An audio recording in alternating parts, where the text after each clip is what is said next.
It's what is bhakti? Success in bhakti. It's 5% endeavor and 95% kripa. 5%.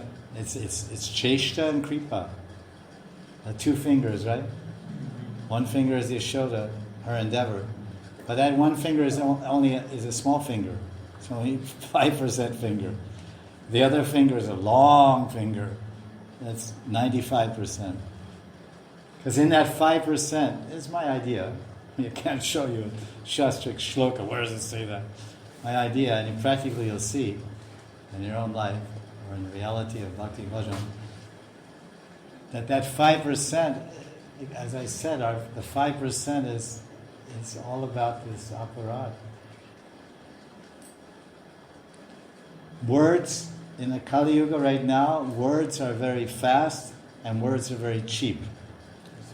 Words are very fast-moving words, and very cheaply language is moving at a very fast speed. So the tendency to hear, to be exposed to hear, to be exposed to be involved with, or to commit, or to make aparads is vast. It's vast. It's ever present. It's at your fingertips. It's in your ear. It's in your earplug. It's in your eyeballs, in the screen in front of you. Oh, who is it? Oh, that. Oh, change that.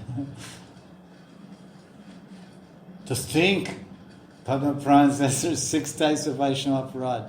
To think negatively about a Vaishnava is aparad. To think negatively. In Kali Yuga, all we have is negative thoughts. In the Kali Yuga, we're full of it. Where's the positive thought? They have to write whole books. They have to write entire books. Positive thinking.